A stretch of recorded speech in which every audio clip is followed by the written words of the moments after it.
So let's go into our position group spotlight right now, presented by Pilot Flying J, and talk about some of the roster battles as we see it. I think with the quarterbacks, we know all three certainly will be here. The question will be, do they end up with 2 on the 53 or 3, with Garrett Gilbert being able to be one of those guys that perhaps you protect on your practice squad? But running back, we've talked about it a lot, that third running back spot. If they end up only keeping 3 tailbacks as opposed to 4, D'Ernest Johnson, Dontrell Hilliard, both have been good. Hilliard, a 2-year veteran. Johnson with the team last year. Both have had good camps, especially D'Ernest, who's caught both of our eyes. You said it right there. And I'm going to come from 2 different angles. If I'm a general manager, if I'm a head coach, I'm thinking more safe. When I think of a guy like Stefanski, I want to get this program, Browns, the whole organization back to normacy. So I'm going to go with the guy with experience, a guy who's been there and done that, a guy who's played and tried and true. I know what I got in this guy, and that guy is Dontrell Hilliard. But when I look at it as a fan, if I was watching the Browns live, faithfully, like I told you guys, like I said, put the stats on there, see who's been exciting you. I'm going with D'Ernest Johnson, who can accelerate faster, hit the hole better, and excites you as a running back who could possibly come in any type of situation and electrify you. Just looking at the way he runs and hits those cuts. And I think you also like that, like D'Ernest Johnson, when it comes to the guy running with the ball who gives you the best chance to get yardage down the field. Yeah, I love the way he runs it. I love the way that he catches it as well. And I thought last time we were here on Sunday at First Energy Stadium, he basically put on a show on that second drive with the second team offense. He had a chunk run, a chunk catch, and then caught the touchdown from Case Keenum at the end of it as well. And so I think that's a tough decision. Now, both of those guys can also contribute in the return game. And if JoJo Natson ends up as your returner, that becomes less important. It becomes more about what they do as a running back. If JoJo Natson is not your returner and say it's Donovan Peoples-Jones, they now move up to a second return job, and Dontrell did that very well for us a year ago. He did it well, but when you look at things, I know you mentioned this a few weeks ago, talking about picking up the blocking assignment. So knowledge of offense, that's what it may come down to. Who can come in during the game and not miss a beat? When injuries happen, as they will, you look at a guy who you can plug in and play, and that term is going to be used a lot, a plug and play. I have an injury. I don't want to waste time on thinking who's going to do this. I just need somebody who's going to step in and satisfy my offensive goals. And unfortunately, it's a guy who we just haven't seen much of. We know Dontrell is out there, but he hasn't done anything exciting us. Haven't excited the fans enough for me. Yeah, listen, but Dontrell was also the guy who scored the first touchdown for the Browns in the 2019 season against the Titans. So tough choices. That's why we're happy we are not making them. Let's go now to the defensive end room, because I think here's another potential roster battle going on right now. As you see, Chad Thomas, the Browns' third-round pick from a couple years ago, an early third-round pick coming off of a career-high 4+ sacks a year ago as he was thrust into more action. But he's battling with Porter Gustin, and Porter Gustin, number 97, joined the Browns midway through last year, but has had a great offseason and a great training camp, and often was running ahead of Thomas when Myles Garrett was out. We know Myles Garrett's going to be on this team. We know 54 Vernon, you see there, 94 Claiborne. So Gustin and Thomas likely competing here for one spot. Thomas has the draft pedigree. Gustin's probably had the better camp thus far. And again, a tough decision. We've seen one guy do it in the NFL at a high level. The other one, we haven't quite seen it yet, but we've liked what we've seen in Berea.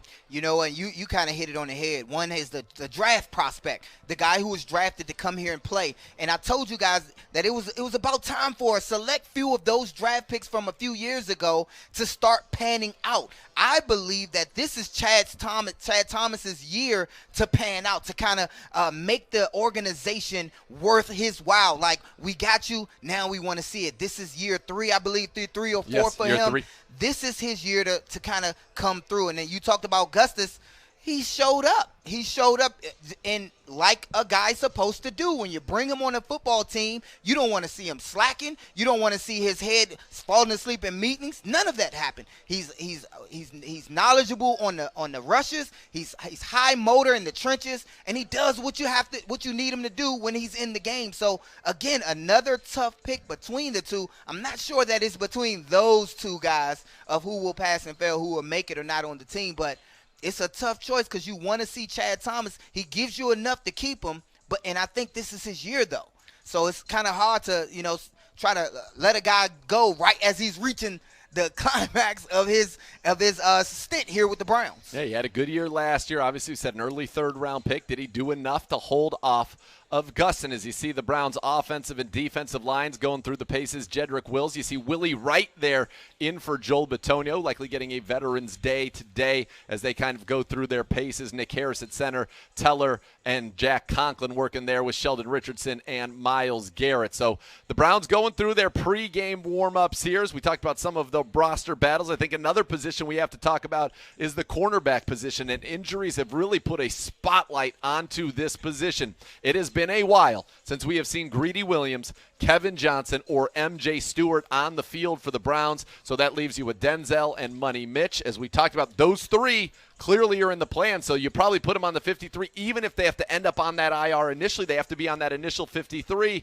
But then our guy Tavier Thomas has been great. That's 6. Olumba's been great. That's 7. A.J. Green's been very good. That's 8. Rob Jackson has been very good. That's 9.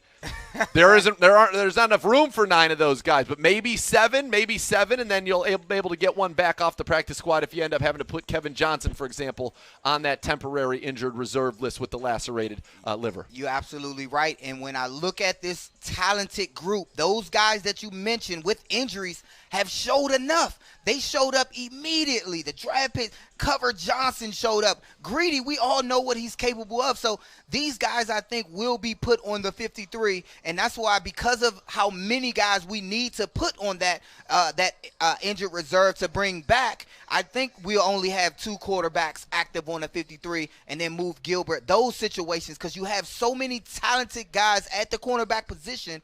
Tavier Thomas, he's a guy who's going to be on the field. He has to make it because of special teams. If not, you're asking one of these career cornerbacks to do something that they're not comfortable doing, and you already have excellent cornerbacks in Denzel Ward. You have Money Mitch, who's been filling in, but he's a starter out there. So it's not like he's filling in. And Olumba is a guy who I wanted to see, like, progress more. That's why I wanted these guys to have more contact, to show him more going against the ones in games like this, because they've been locking down Odell and company. They've been locking down the first offense. These young guys. Good. There's no doubt. too. So, man, I don't want to be Andrew Berry, but I know he's up for the job, though. There's no doubt about it. And Tavier's been working as your starting slot corner with Kevin Johnson and MJ Stewart both out right now. Olumba, A.J. Green working as those second team on the outside, and both have been good. So has Robert Jackson. Again, tough decisions there as the Browns cornerback room. We've seen the depth. We've had to see it, and we have seen it throughout this training camp in Berea.